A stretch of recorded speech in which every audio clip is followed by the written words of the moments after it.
What is up, Mars citizens and rebel colonists? I am just a simple Newtype, and in this episode we're covering Frozen Teardrop Volume 10, in the beginning of the Concerto and Serendipity arc. Last time, the boys talked to an AI Dorothy. They decided to leave the Preventer. Relena shot Hiro, and Father Maxwell got Hildy to help save Hiro. This time, Snow White goes up against the Black Wing Zero. The boys learn they are missing 2 pieces of the Zex file, which is giving Hiro and Relena memory problems. And Warlock takes off its limiters. So let's get into this.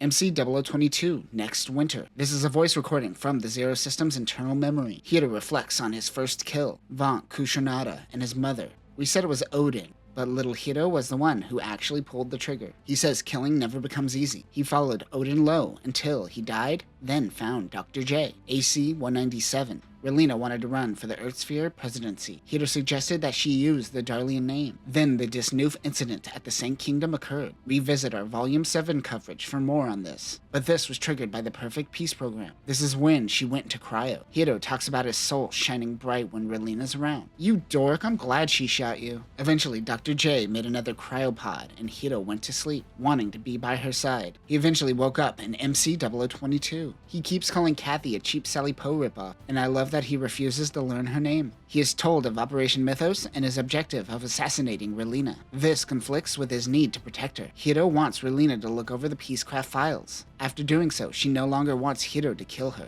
Hiro must deploy once again. The Zero System thinks that Hiro's cognitive dissonance is cured. Remember, all these files are designed to make sure Hiro's psyche doesn't slip after being frozen for so long. However, something will go wrong with their memories. The mobile base Babel is named after the Tower of Babel, humanity coming together and then being punished by God as a timeless story. Noah's descendants built this. Of course, Noah too experienced divine punishment, but as man entered into space, the Tower of Babel is seen more as humanity's hubris. Humans scatter over time due to their own will and not some lost unified language. The Great Wall collapsed, the Soviet Union collapsed, and even the Earth Alliance eventually collapsed in on itself. The Lana Green Republic is the antithesis of the Mars Federation. They are about liberation through force, and they test boundaries of the Federation's forced peace. This led to the rise in the Southern Mars Confederate States. What do you think their flag looks like? Do you think they put it on everything as well? Babel begins to move. Isidus Bay. Father Maxwell tells Kathy that Hiro is still trying to save Relena. They're going to infiltrate Babel, but want to consult AI Dorothy first. Hold on. So Master Chang and Kathy are still with the Preventers, while Professor W and Dr. T abandon the Preventers to do their own thing. I have to remind myself what's happening all the time. Master Chang says that he knew Kathy's mother really well.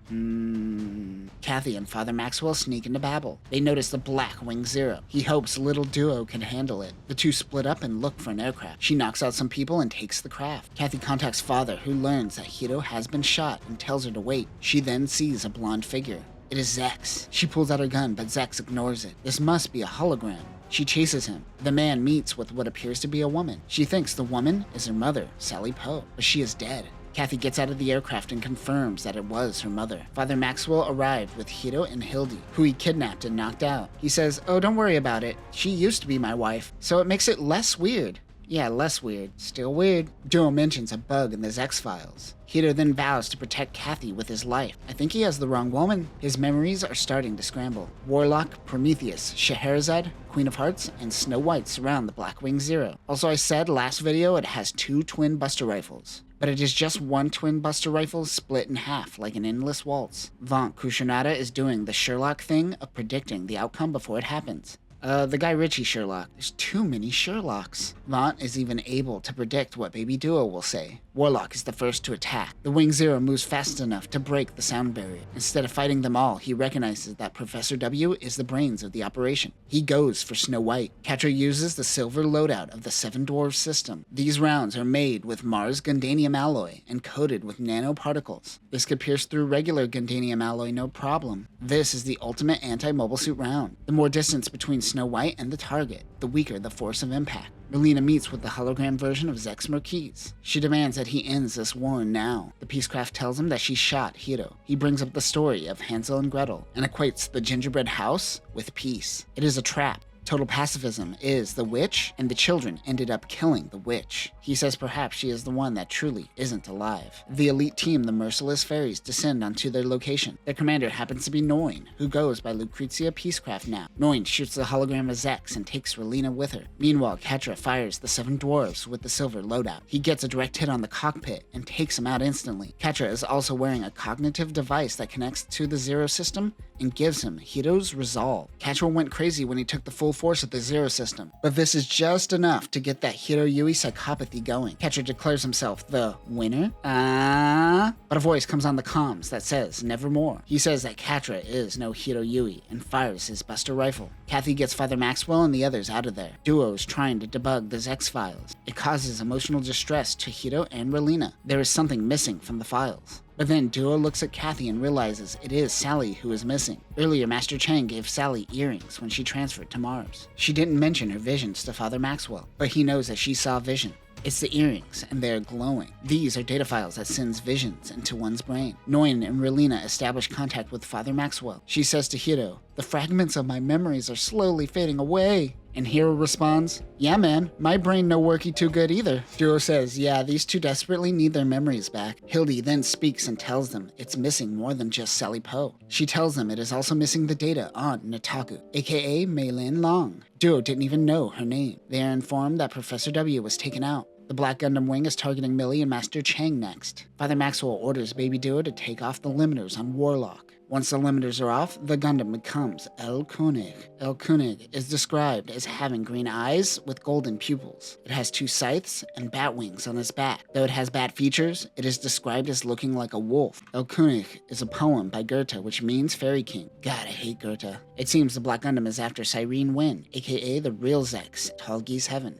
Though it is now in the hands of Millie. Guys, I'm tired of everyone changing their names. They're trying to avoid detection from the Zero system. Duo projects a moon onto the Mars sky. He goes into Fenrir mode, which is its flight mode. They're conducting Operation Beauty and the Beast. Duo is moving in to fight while the others search for Snow White and Catra. Stowing away in Duo's mobile suit happens to be Katarine. Katarine helps with shooting, while Duo focuses on maneuvering. She says, "You want me to sing a song?" Duo says, "Do I look like Troa?" and tells her to be quiet. She gives him a rose and calls him the beauty and her the beast. Oh, she got them crazy eyes. She is more motivated than he is. They use the nanodefensor cloak to stay under Wing Zero's radar. Warlock's armor is weak and will be destroyed by the Buster rifle. The tension is broken by Katarine's rumbling stomach. Vaughn's plan is to take out the Voyage and the Grand Chariot, then pick off the mobile suits individually. The Black Wing Zero heads into the water to find the Voyage. Katarine is certain that the Voyage crew will escape. They will just wait for Wing Zero to surface and then attack. The Voyage crew uses electromagnetic resonance charges to release methane hydrate or burning ice. This creates an explosion. As the Black Wing Zero approaches, they ignite the charges. It restarts Wing Zero. Once Wing Zero resurfaces, Fenrir jumps in. Katarine fires the shoulder-mounted cannon. The systems reboot finally, and Vaughn fires the Buster rifle. Earlier, the two saw a button on Fenrir that was in Chinese characters. Duo decides to push the button. It means fly, and thou shalt surely reach the heavens. The translation is a little dramatic, but it's Gundam Wing. Everyone's a little dramatic. It sheds 10 armor panels and streamlines the flight mode. They were able to dodge the attack, but Katarine's attack was able to destroy the Buster rifle. Katarine activates a command called All or Nothing that allows her to control the panels to protect them using a digital keyboard while playing her posh music and everything. This novel takes Pompous to a whole nother level. They move in for round 2 with Black Wing Zero. Father Maxwell gets into contact with Master Chang. The two bicker before Chang tells him that his wife's memories are in the sub-cockpit and Warlock. He says it's fine if Fenrir doesn't activate. You activated it, didn't you? Maxwell tells Duo to pull back, but he says, "I'm not gonna." Father Maxwell says, okay, cool. Hey man, that's the memories you need. But I guess there's no stakes, so we know they're gonna win. At least makes me think there's a little bit of danger. Fenrir is on the defensive, but Katarine is starting to figure out Wing Zero's attack patterns. Emergency alarms are going off in the cockpit. They have 100 seconds before they lose power. Vaughn is trying to taunt them over the comms. They are waiting for the right opening. 60 seconds. They are able to use the plates to take out Wing Zero's beam saber. Now is their chance. They move in, but the plates are hijacked by the Zero system, and it is used against them. Now's their moment of opportunity. The silver round from the 7 dwarves is still penetrating the cockpit. Fenrir grabs it and twists it open. The cockpit happens to be empty. Vaughn is remotely controlling it. Vaughn's controls work similarly to how Dorothy controlled mobile dolls at the end of the Eve Wars. They reach zero and lose energy. Fenrir begins descending. Duo glides Fenrir downward. Katarine opens the cockpit and jumps out. Vaughn is still mocking them over the comms. Watch out for those Vulcans! She then jumps into Wing Zero's cockpit. She activates Wing Zero's self-destruct system and dives out. Vaughn loses contact with his unit. This is his first loss. He vows to never lose again and thinks of his brother Trace. He wonders if this is why Trace desired to be a loser. The two eject and say thanks, Maylin, but the Tall Geese Heaven comes in and says no, we need this. Katarine can tell it isn't piloted by Millie. Their mission is complete. Little Duo is amazed to find Sister Hildy with Maxwell. They all regroup with the voyage. Now they have the memories of Long Maylin and Sally Poe. They can restore the Zex files and Hito and Relina's memories. Lana Green Republic's Babel is still unscathed. The battle has just begun. Can we wrap it up? I got things to do.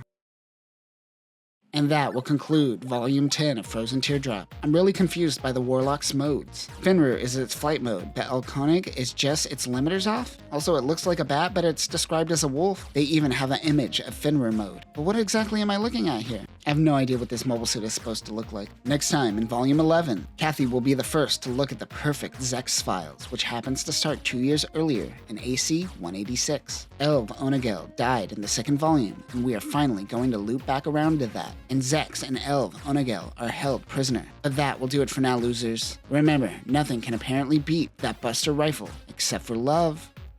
Peace.